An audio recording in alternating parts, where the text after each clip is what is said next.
আসসালামু আলাইকুম। সিম রান্নার করিও মাছকে সিম রান্না করতে লাগবে যেন মাছ। এই যে এদিক দিয়ে আমরা কড়াইর মধ্যে একটু পরিমাণ মতো তেল আর লবণ দিই মাছগুলারে ভাজি হেলাইম।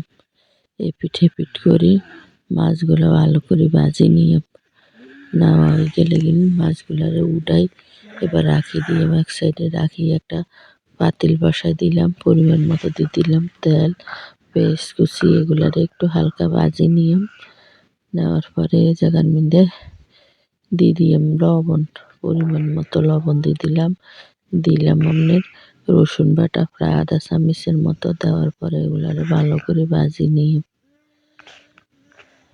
ভাজাটা হয়ে গেলে এই জায়গার মধ্যে অল্প করে একটু পানি দিয়ে পানির মধ্যে দিয়ে দিলাম হলুদের গুঁড়া 1 চামচ, মরিচের গুঁড়া 1/2 চামচের থেকে কম দিয়ে। আমরা একটু জাল কম খাই, আমরা বারে বারে জানেন এটা। এরপরে যারা জাল বেশি খান তারা বেশি করে দিতে পারেন।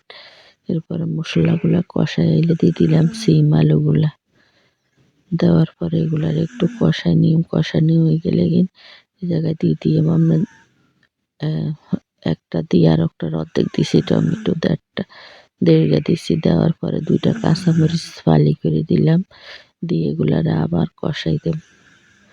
কষানি যত ভালো হইব তরকারির তত স্বাদ বাড়ে। এরপরে দিয়ে দিলাম এই জায়গায় ঝোলের পানিটা দেওয়ার পরে এগুলার একটু লাড়াচাড়া দিয়ে দিলাম মাছগুলা। এবার মাছগুলা দিয়ে আবার এগুলারে সমান করে দিই কতক্ষণ ঢাকা দিয়ে রেখে দিছি। এই যে আমরা এগুলা প্রায় রেডি হয়ে এসছে। এবার উপর দিয়ে আমরা ধনিয়া পাতাটা দিয়ে আর অল্প কতক্ষণ রাখি, 2-3 মিনিটের মতন রাখি। এগুলা উঠা হালাই দিলে সিম তরকারি রান্না হয়ে যাবে।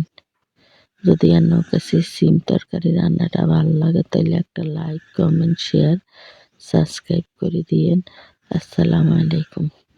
এই যে রান্নাটা প্রায় কমপ্লিট হয়ে গেছে। এভাবে একবার হইলো রান্না করে দেখেন।